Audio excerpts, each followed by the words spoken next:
بسم الله الرحمن الرحيم يسبح لله ما في السماوات وما في الأرض له الملك وله الحمد وهو على كل شيء قدير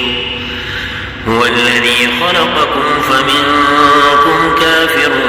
ومنكم مؤمن والله بما تعملون بصير خلق السماوات والأرض بالحق وصوركم فأحسن صوركم وإليه المصير يعلم ما في السماوات والأرض ويعلم ما تسرون وما تعلنون والله عليم بذات الصدور ألم يأتكم نبأ الذين كفروا من قبل فذاقوا وبال أمرهم ولهم عذاب أليم ذلك بأنه كانت تأتيهم رسلهم بالبينات فقالوا أبشر يهدوننا فكفروا وتولوا واستغنى الله والله غني حميد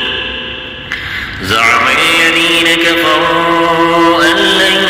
يبعثوا قل بلى وربي لتبعثن ثم لتنبؤن بما عملتم وذلك على الله يسير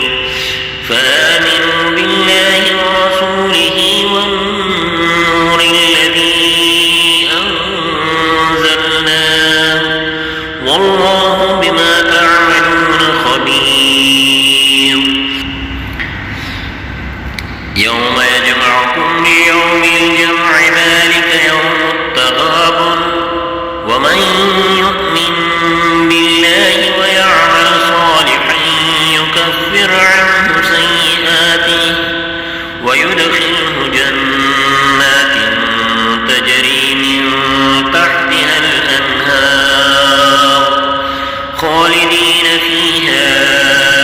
أبدا ذلك الفوز العظيم والذين كفروا وكذبوا بآياتنا أولئك أصحاب النار خالدين فيها وبئس المصير ما أصاب من مصيبة إلا بإذن الله ومن يؤمن بالله يهد قلبه والله بكل شيء عليم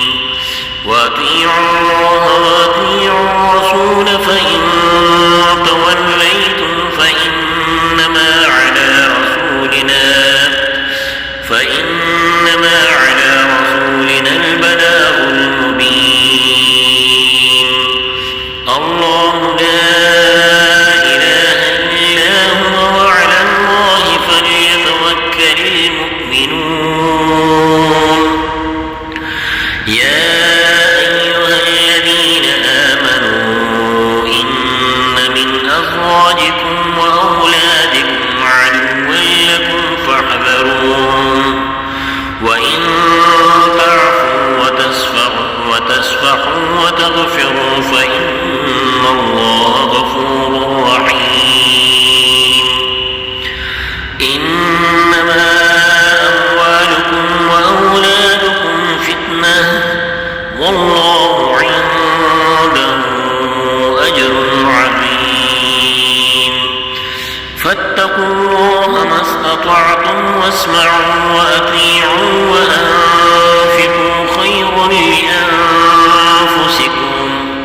ومن يوق شح نفسه فأولئك هم المفلحون إن تقرضوا الله قرضا حسنا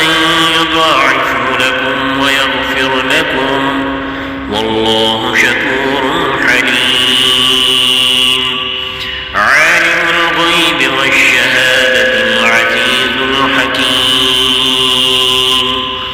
صدق الله العظيم.